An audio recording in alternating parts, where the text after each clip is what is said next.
This time, I would like to call the regular meeting to order. Clerk of the board, please call roll. Emerald. Here. Lopez.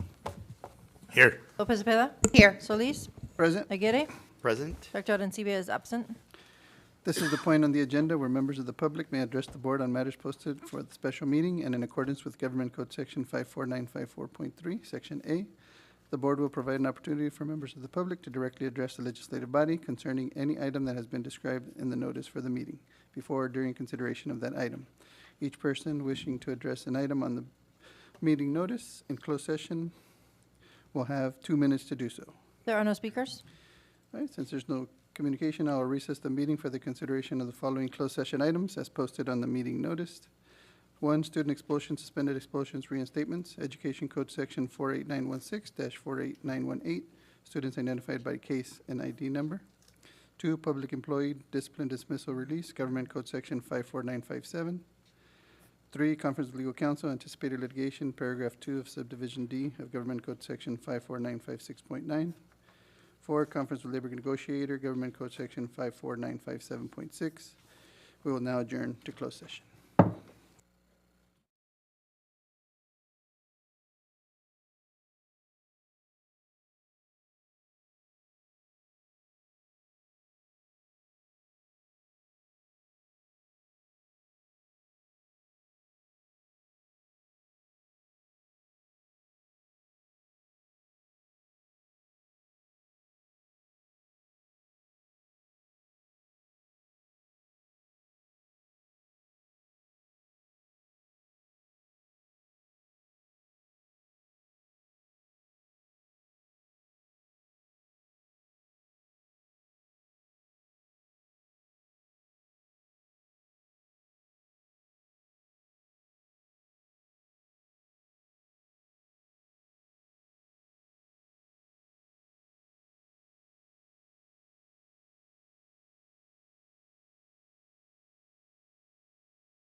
I would like to reconvene the regular board meeting. Clerk of the board, please call roll.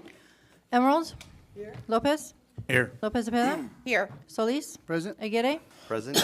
Dr. Arencibia and Ms. Flores are absent. We will now hold a moment of silence and a pledge of allegiance led by our superintendent, Dr. Moises Aguirre.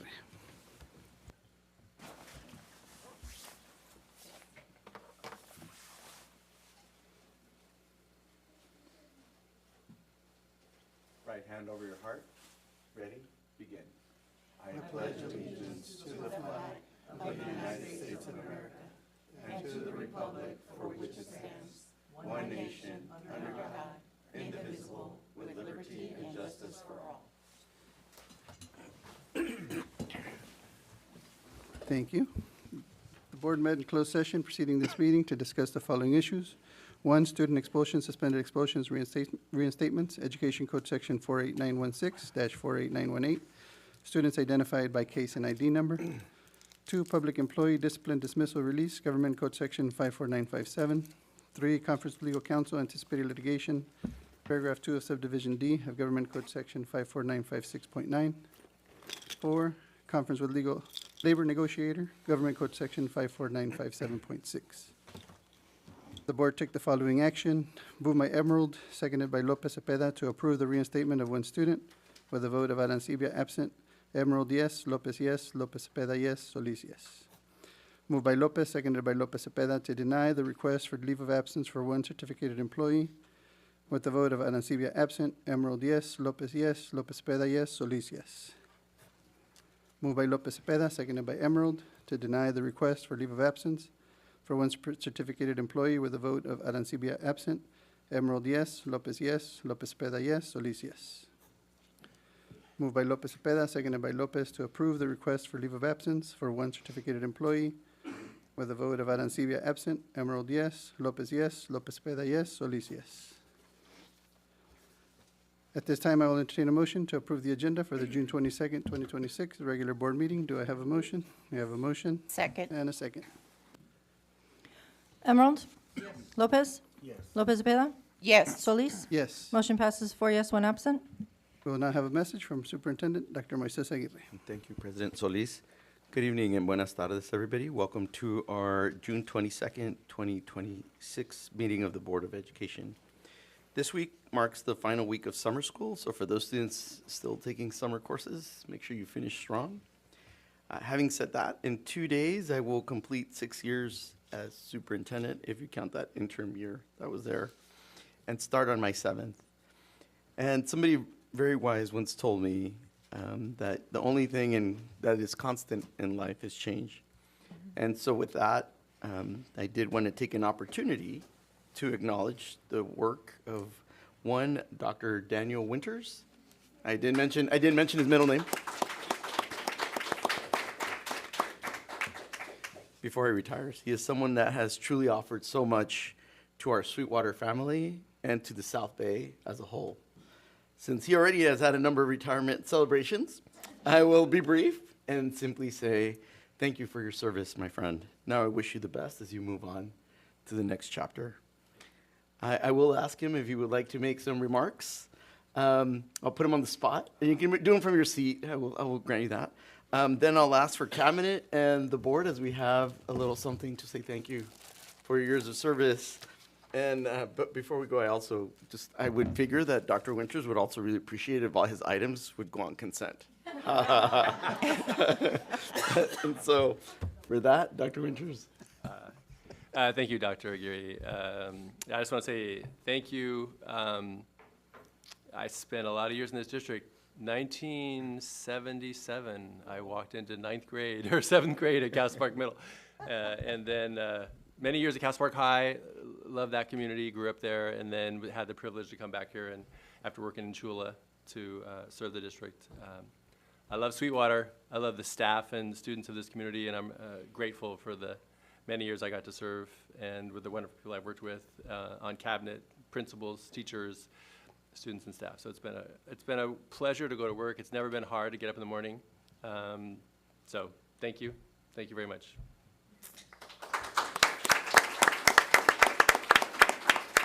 All right, so with that, I'll ask Dr. Winters to come on up, and we'll do a a picture of his last board meeting here.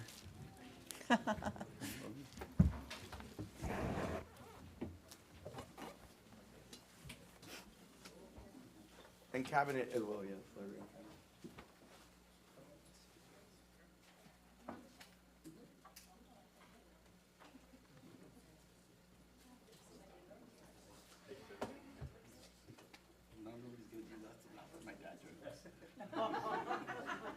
I'd ask Leo to try.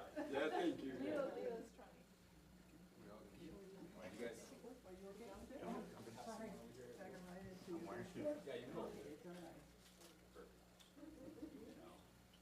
All right, here we go. Ready? 1, 2, and 3.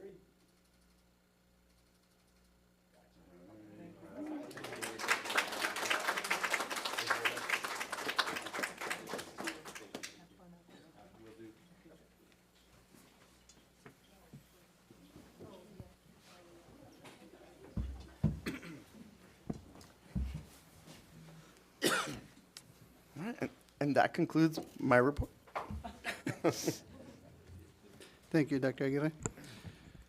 Student Rep. Ms. Elizabeth Flores couldn't be here this evening, but we would like to introduce the 2026-2027 Student Board Representative from San Isidro High School, Ms. Elena Martinez. If you'd like to come up and...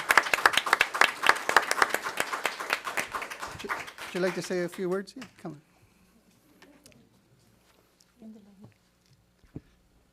Hi. Hi, so Elena, so you can share a little bit about yourself with us, what school, and what are maybe some of your interests? Yes. My name is Elena Martinez, and I go to San Isidro High School. I like to run. I run cross country and track.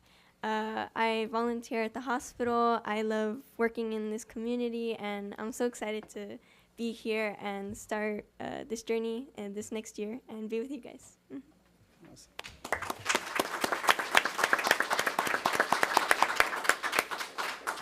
Thank you very much. Okay, the board, reports of the board. The board members all received a copy of the annual CBOC report. Are there any questions from the board? Questions or comments? All right. So we're going to move on to D1, conduct a public hearing regarding Sweetwater Union High School District's intent to reopen articles with National Association of Government Employees, SEIU, R12050 NAGE, the exclusive representative of the Supervisors Bargaining Unit. I will now open the public hearing. Are there any speakers? There are no speakers. The public hearing is now closed. This is the point on the agenda where members of the public may address the board on any matter not on the agenda and have 3 minutes each to do so. Pursuant to board bylaw, the board may limit the time for public comment on any single topic to 20 minutes per topic. The Board of Trustees cannot legally take action on or respond to matters not posted on the public agenda, but will refer the matter to the superintendent's office for review and report. Speakers shall speak in a respectful manner. Thank you for your cooperation. Yumi Saiki.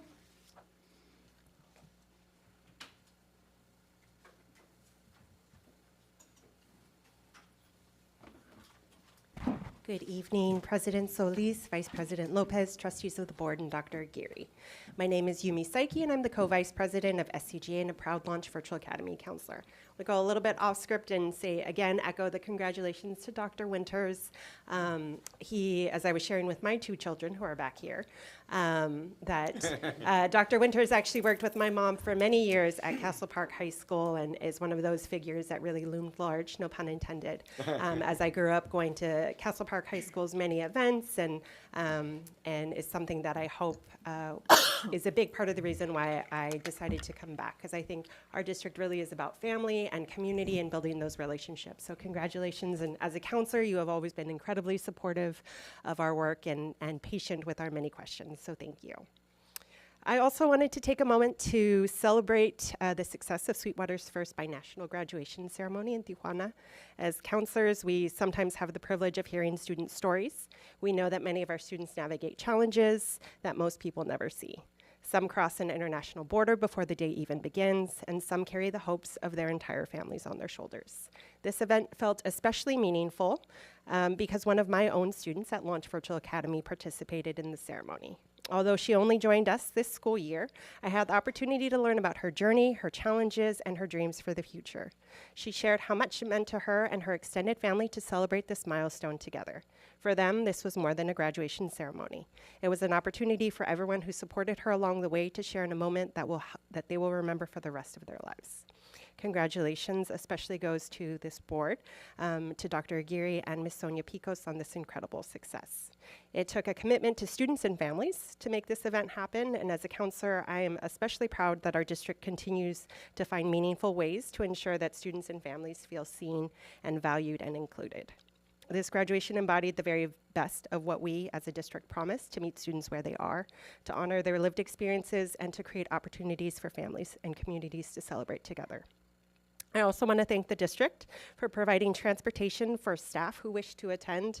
It was an incredibly thoughtful gesture that allowed employees to be a part of this historic event. As we look ahead to next year, which I hope there will be a next year, I hope there may be an opportunity to schedule this ceremony after the first few days of summer school when counselors have committed to their summer school assignments. I know many counselors were disappointed that they weren't able to attend, and they would love the chance to participate in the future and celebrate alongside their students and families. Congratulations again on this wonderful event. I hope it becomes a tradition for years to come. Thank you. No further speakers? Clerk of the board, will you please read the items being pulled from the consent agenda? Yes, I have a correction from the June 8th regular board meeting on board agenda item F9 for approval of the student calendars. The revision is just a date correction and does not impact the overall structure of the calendar. On the 27 to 28 student calendar, the Lincoln Day and President's Day holiday dates were changed to February 18th and February 21st, and the item has been updated on Gamut. Tonight, the following items are pulled: F3 by staff, G7 by staff and the public, H5 by staff, and J2 by staff. Thank you. Do I have a motion to approve the consent agenda? So moved. You have a motion Second. and a second? Emerald? Yes. Lopez? Yes. Lopez Zepeda? Yes. Solis? Yes. Motion passes 4 yes, 1 absent. Okay, we'll start with F3. Anybody like to start us off? Any comments? No? Well, we're good? Okay. Well, I just want to say, Dr. Winters, thank you for everything you've done. You're retiring early. You started working here, and I was 1 year old. 1 year old when I started it. So you're super young. So it's like it's not. I'm young. I'm not saying I'm. Yeah. What you saying? So thank you for all you've done for our students, for our kids, and really appreciate your humor and the knowledge that you have. Is we're gonna miss it, and thank you for everything. Anyone else? Any other jokes? All right. All right, G7. right. Let me get to Thank you, go ahead, President Dr. Solis. Uribe. G7 is approval of the Local Control Accountability Plan and the LCFF Parent Budget Overview for the LCAP. So I will ask Dr. Alvarez to introduce the item. Dr. Alvarez. Good afternoon, Dr. Aguirre, board members, community and public. So we did a presentation in June 8th regarding the Local Control Accountability Plan, looking at the budget for the next year. As was mentioned, this is the third year of a 3-year plan. Next year, we'll start with a plan with the same goals, but look at potential adjustments as needed. Based on the feedback, the comments that were provided at the last meeting, very minimal changes were made. There were just some corrections in terms of some typographical information. And for the most part, everything stays the same as was during the first read. Wonderful. I do have one speaker to this Yes, item. thank Yumi you. Saiki.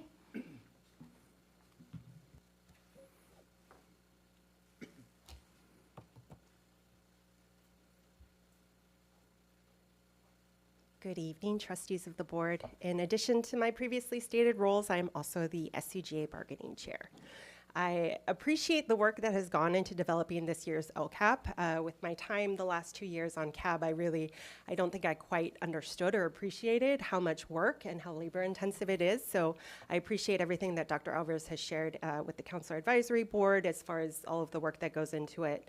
And I also respect the difficult decisions that we as a district are facing as we navigate declining enrollment and ongoing budget challenges. However, tonight I respectfully ask that the board reconsider the elimination of the college and career counselor on special assignment position. It's not simply a staffing concern, it's a question of whether we are investing in the programs and systems that attract families to Sweetwater and help us achieve the goals outlined in the LCAP. The district's LCAP identifies college and career readiness, student engagement, attendance, family partnerships, and support for our most vulnerable students as priorities. Stakeholder feedback repeatedly called for greater access to counselors, stronger college and career planning, and more individualized support for students and families. The COSA position plays a critical role in making these priorities a reality. One example is Compact for Success, one of the most successful and recognizable programs in our district. Families choose Sweetwater because they know their students have access to a clear pathway to higher education. Compact for Success is not just a program, it is part of our promise as a district. It distinguishes our district from neighboring districts and provides opportunities that many families actively seek when making enrollment decisions. The same is true for our CCAP and dual enrollment partnerships with Southwestern College. These programs allow students to earn college credit while still in high school, save thousands of dollars in future college costs, accelerate their educational goals, and gain a competitive advantage in college and career pathways. The high school special and CCAP opportunities, which now also includes middle college, have become a significant draw for students and families throughout our community.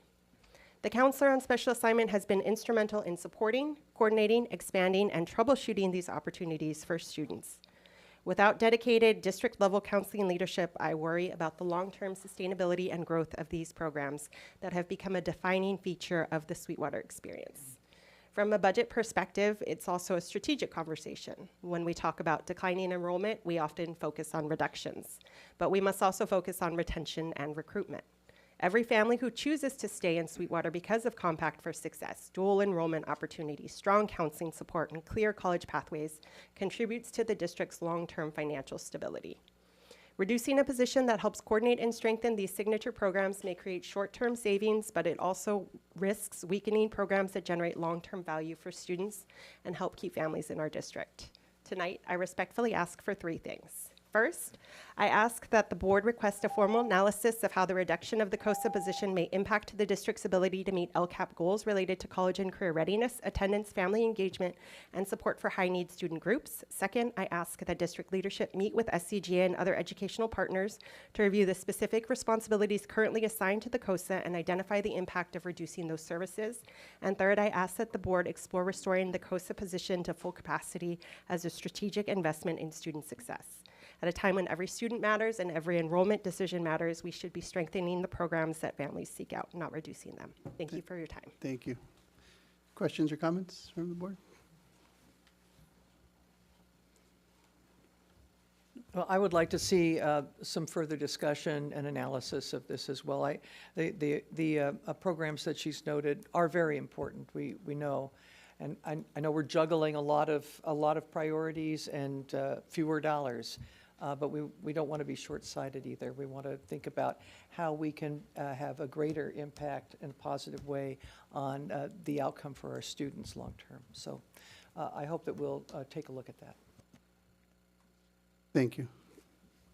Are there any other questions or comments? All right, entertain a motion. Motion Second. and a second. Emerald? Yes. Lopez? Yes. Lopez Cepeda? Yes. Solis? Yes. Motion passes 4 yes, 1 absent. Okay, now we'll move to H5, report on teacher induction program and benefits to Sweetwater Union High School District. Dr. Aguirre? Thank you, President Solis. For this item, I will ask Dr. Winters, I think for probably the last time, to introduce this item. And my pleasure. I'd love to introduce our program manager for teacher induction, Miss Emily Jimenez, and she's going to go to the podium to share the presentation. We're really excited to make sure the board and the community understands the depth and scope of this program that has touched many teachers in our district. So without further ado, I'll turn it over to Ms. Jimenez, who will share that detail with you. Thank you. Thank you, boss. I too am sad to see Dr. Winters go. He's been incredible, and we're excited to see what he does in his next chapter. Thank you to members of the board, Dr. Aguirre, for this audience this evening. My name is Emily Jimenez, and I'm the program manager for curriculum and instruction and professional growth. One of the programs that I oversee is the teacher induction program. And it's an honor and a privilege to share this evening with you about the successes we've experienced over the last 5 years since I've joined the program. The primary purpose of any induction program in the state of California is for a new teacher who has a preliminary teaching credential to clear the credential. But we strive for far more than that.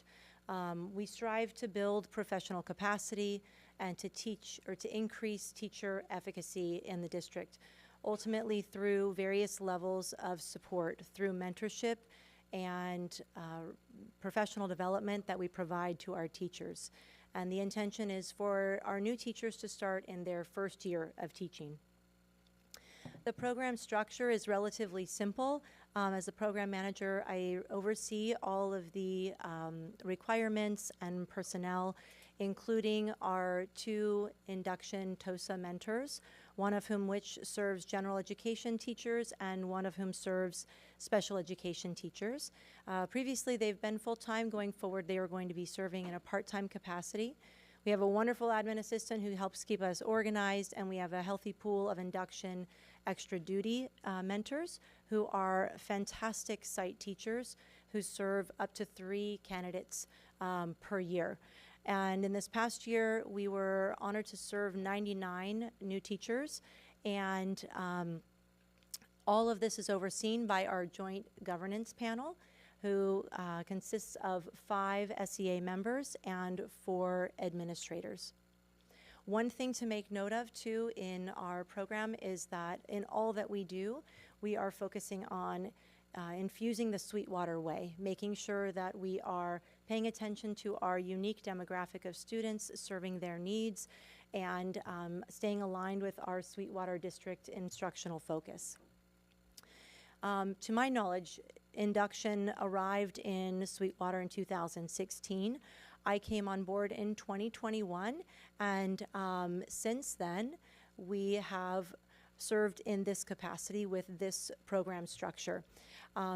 Induction is a 2-year job-embedded, candidate-driven experience of mentorship. Mentorship is an incredibly high-leverage form of professional development and support. Our candidates meet with their mentors for a minimum of 26 hours over the course of the school year during weekly meetings. 50% of that time can be virtual, but the other 50% is in person, typically in the candidate's classroom. The candidates over the course of the year complete 2 individual learning plan inquiry cycles, or ILP inquiry cycles, which are essentially action research inquiries, and they complete 1 in each semester. They also attend 5 professional development events over the course of the year, where we talk with them about research-based best practices, and we really emphasize the Sweetwater way at these events, talking about the instructional focus, everything is aligned, and making sure we're meeting the needs of our unique demographic. And we're very proud of our retention rate. Since I came on board in 2021, we've served 257 new teachers. 231 still have contracts, which is a 90% retention rate. And we still have some waiting, they're serving as subs. They're hoping for those contracts in the upcoming year. I really believe that our focus on the Sweetwater way, our focus on really supporting our mentors and our candidates in best practices and in making sure that we're meeting the needs of our students is contributing to this retention. And there are many benefits that occur in the induction program. Of course, our candidates benefit from a free of cost program. They earn UCSD extension credit while they're clearing their credential, and they build an incredible network of support that we hope is sustained throughout their career. But they're not the only ones that benefit. over the course of the last 5 years, I've had the observation that our mentors, through their regular weekly meetings with their candidates and talking about their practice, they're honing their own skills. When they meet and talk with their candidates about best practices, about how to manage a challenging class or a difficult situation with a student, or how to differentiate for the various needs of their students, they're refining their own skills. They're sharpening the saw and they're bringing it back to their own classroom. So we not only see benefits pedagogically and in curriculum that affect the classroom for candidates, but also with the mentors. And we have a few slides here for your review to see what our candidates and mentors share with each other at the end of each year. I'll give you some time to read through those, but I'd like to just point out a few key phrases that spoke to me. This is from our candidates. They say that their mentors provide constructive feedback while also encouraging growth and confidence, that they experience modeling of effective classroom management, building positive relationships with students, and they receive advice that's not generic, but instead creative and practical. Their mentors are kind, flexible, and knowledgeable, and ultimately the kind of teachers they hope to one day become. Our mentors likewise have wonderful things to say about their candidates and about their growth and perseverance as new teachers. They call out their commitment to their own growth, to building rapport with students, and to holding high academic expectations for their students. And lastly, I thought I'd leave you with some photos of our most recent event. This is the colloquium that we facilitate at the end of each year. You can see I'm there on the bottom right with my team, my two wonderful TOSAs, and this lovely group of people that are meeting to talk about the inquiry cycles that they're most proud of over the course of the year. We invite administrators, TOSAs, and mentors to join us to listen, provide feedback, and celebrate with them. And it's a wonderful evening of growth and pride in their work. Next year, I will be sure to invite all of you as well. With that, I thank you so much, and I'm available for any questions. Questions or comments? Ms. Lopez-Peda? I have several questions. Sure. Okay. Does a new teacher have a choice between the Sweetwater induction program or going through a university? Or Yes, they may. they do have a choice? They do. How are the mentors of the different sites identified? So each spring, we have a posting that goes out, and the teachers, any teachers available or any teacher with 3 or more years of experience is able to apply, so long as they have a clear credential and have already completed induction themselves. And then with the application, there are multiple questions that we ask. And then they submit those questions, and the team reviews them based on a rubric to see if they are able to join the mentor pool. Okay. And what does the ILP inquiry look like? Good question. It's all based on the induction standards for the state. It includes the identification of a CSTP, or California Standard for the Teaching Profession, that the candidate reflects on and decides which they'd like to focus on. That's the candidate-driven component of it, portion. And then from that, they decide on a goal. And we support them in creating essentially a SMART goal that they'll be working on throughout the course of the semester. They also commit to doing 4 examples or providing 4 examples of professional learning to meet the goal, and 5 examples of how they implement their learning in the classroom. And then at the end of the inquiry cycle, they reflect on their growth and measure the degree to which they've met their goal. So it's more of a reflection process versus BITSA, which was a bunch of forms that you just fill out. Yes, it's like much different from BITSA. I went through BITSA myself, and I had that experience. We've heard from our candidates and mentors that it's night and day different from a BITSA experience. BITSA was the previous or the state mandated beginning teacher support program. And it was basically a bunch of forms that you met with a mentor and you filled out the form. And that was it. It could have applied to your class, but most of the times it never did. Yeah. I remember that very well. When I was back in my day, it was actually mentors. And we'd work with the mentors, and Okay. I was a mentor as well. Oh, yes, it's a very different experience. It even includes, we have triad meetings where the candidate and the mentor meet with the principal, and they work together. We encourage our candidates to build positive relationships with their administration on site, and then they both do observations, so they're in their classrooms of each other, and it's a really unique experience, and we've gotten really positive feedback from it. Sounds so much better than the past. Thank you. Thank Any you. other questions? Thank you, Ms. Lopez Veda. Ms. Emerald?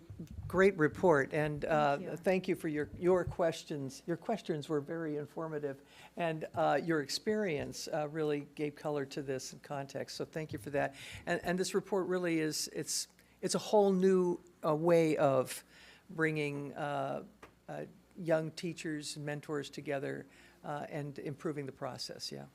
Absolutely. Yeah. It's been a joy and honor to serve in this capacity. Oh, that's so. terrific. Well, good luck to you in the future, too. Thank It you. looks like this is a way of, a progression that will continue, I would That's my imagine. And with that, I'd like to move that we accept the report. That's just a report. Yeah, there's no action needed. Thank you. Oh, no action needed.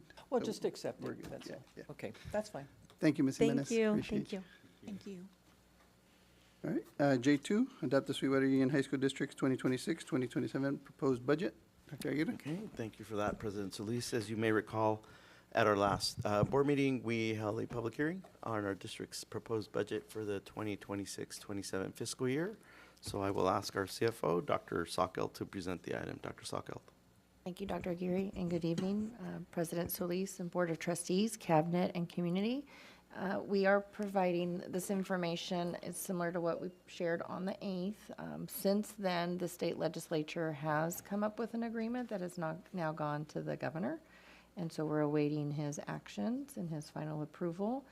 As we mentioned at that meeting, if there's anything that's solidified, because it looks like based on what was provided, many of the state legislature items coincide with what the governor's proposal is. So we will bring that forward to the board as an update in August. And then all of that information will be incorporated into the first interim. So we will see where those numbers fall out. Wonderful, thank you. Questions or comments from the board? Okay, entertain a motion. So moved. Second. Motion and a second? Emerald? Yes. Lopez? Yes. Lopez Cepeda? Yes. Solis? Yes. Motion passes 4 yes, 1 absent. All right, with that, meeting adjourned. Adjourned.